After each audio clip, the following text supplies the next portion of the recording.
Nabothian follicle, let me explain you beta what is this condition. What happens beta? I hope you remember the transformation zone of the cervix. That if this is your cervix, yeah, and here is the vagina, right? So I think this is the portion where there is a squamous epithelium, and this is the portion where there is columnar epithelium, right? And in between is the transformation zone. The transformation zone, I hope you remember, and you should have remember, right? Because this is very basic thing. Transformation zone is the zone where the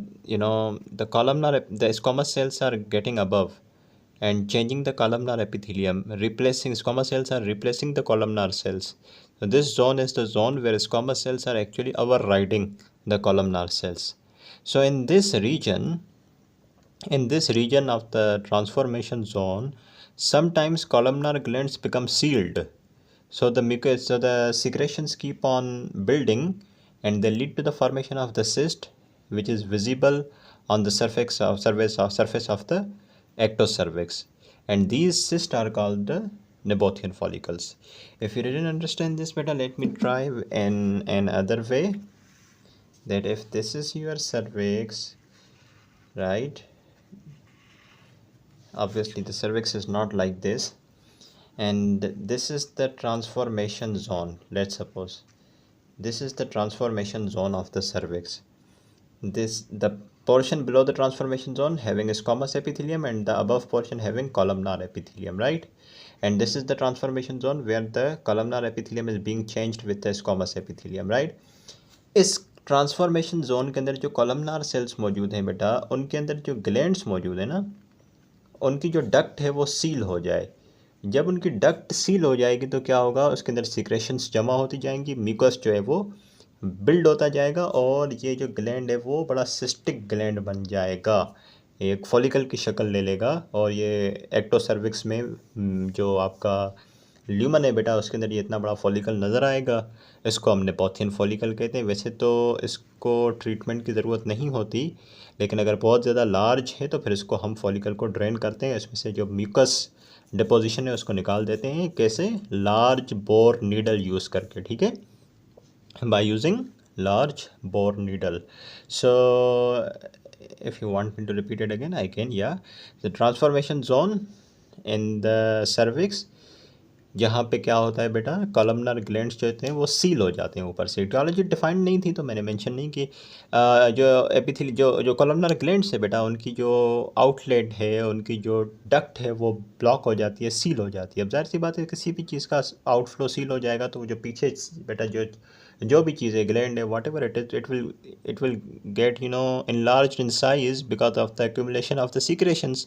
gland में जो है mucus secretion जमा होती जाएंगी, duct आगे से block है, gland की स्वेलिंग हो जाएगी और पूरा फॉलिकल बन जाएगा, जिसको हम नेपोथियन फॉलिकल कहते हैं। वैसे तो ट्रीटमेंट की ज़रूरत नहीं होती। अगर ये फॉलिकल बहुत बड़ा हो जाए तो बहुत बड़ा होने के बाद हम क्या करते हैं, लार्ज बोर नीडल यूज़ करते हैं। नीडल यूज़ करके इसके अंदर से सारा म्यूकस हम निकाल देते हैं और ये स्वेलिंग बिल्कुल ख़त्म हो जाती है, फॉलिकल बिल्कुल ख़त्म हो जाता है।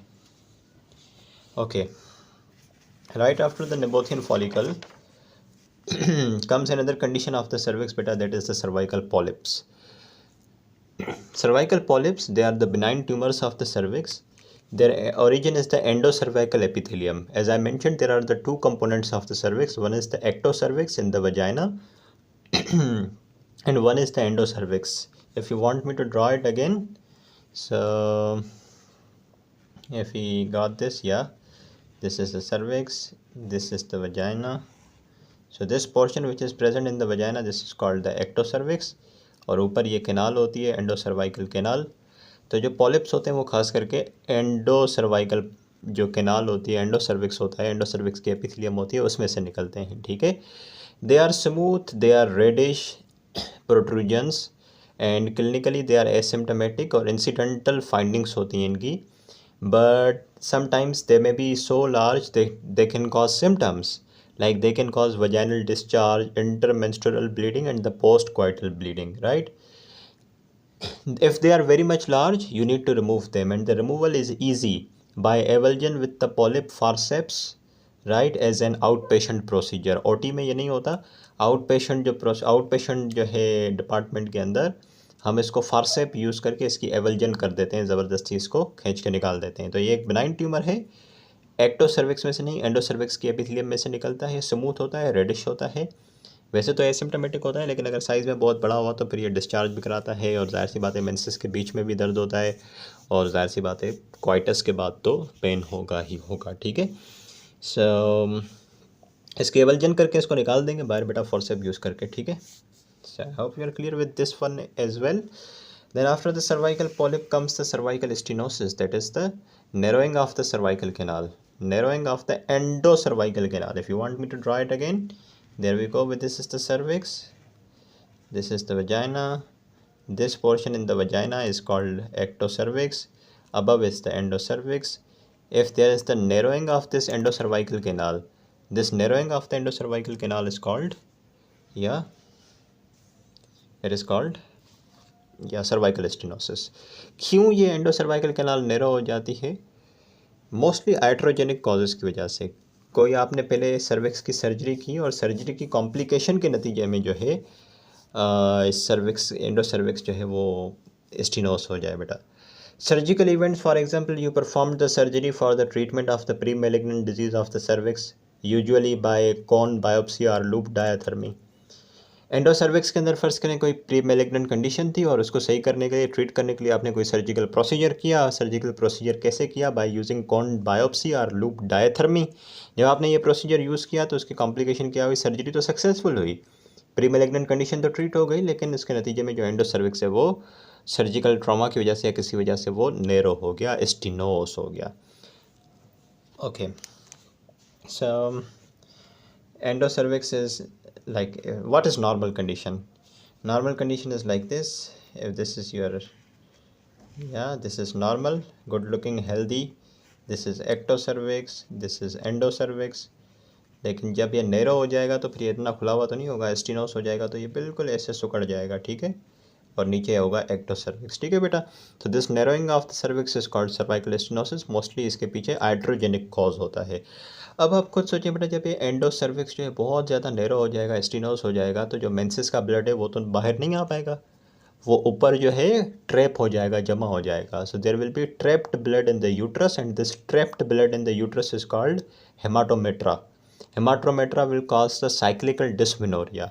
अब जाहिर सी बात है बेटा, जब आपका एंडोसर्विक्स नैरो हो जाएगा, स्टेनोस हो जाएगा, तो ऊपर जो है ब्लड जमा होगा, और जब अगली बार ब्लीडिंग होगी, अगली बार जब मेंसेस आएंगे तो फिर तो दर्द होगा, जाहिर सी बात है, क्योंकि पहले से यहाँ पे ब्लड जमा हुआ होगा और ऊपर से और ब्लड आ रहा होगा। वैसे तो थ्रू आउट द साइकिल इसका पेन नहीं होगा, क्योंकि through out the cycle bleeding नहीं होती, लेकिन जो शुरू के 5 दिन होते हैं जिसमें ब्लीडिंग होती है बेटा, तो जाहिर सी बात है उसमें पेन होगा। क्यों? क्योंकि ऑलरेडी यहाँ पे ब्लड मौजूद है, शुरू के 5 दिन में और ब्लड आएगा तो वो ज़्यादा से ज़्यादा कलेक्ट होता जाएगा, और it will cause cyclical dysmenorrhoea, और नीचे किसी किस्म की ब्लीडिंग नहीं होगी पर वजाइना। क्यों भाई, क्यों वजाइना से ब्लीडिंग नहीं होगी? क्योंकि सर्वाइकल स्टेनोसिस से सारा ब्लड ऊपर जमा हो रहा है, नीचे कुछ भी नहीं आएगा। पेशेंट को लगेगा शायद ये मेंस्ट्रुएशन का प्रॉब्लम है, माहवारी सही नहीं है, माहवारी बिल्कुल ठीक है, खून पूरा आ रहा है, लेकिन वजाइना से बाहर नहीं आ रहा। वजाइना से क्यों बाहर नहीं आ रहा? क्योंकि सर्विक्स जो है वो स्टेनोस्ड है, ऊपर जमा हो रहा है। ठीक है, तो ट्रीटमेंट इसका क्या होता है बेटा? सर्वाइकल डायलेशन कर देते हैं सर्जिकली अंडर द अल्ट्रासाउंड और हिस्टेरोस्कोपिक गाइडेंस। ठीक है, हिस्टेरोस्कोपिक गाइडेंस यूज़ करके, जो कि बहुत अच्छी होती है, अल्ट्रासाउंड से हम जो है सर्विक्स को बेटा डायलेट कर देते हैं। This is all about the cervix, and we'll now talk about some endometrial lesions, right?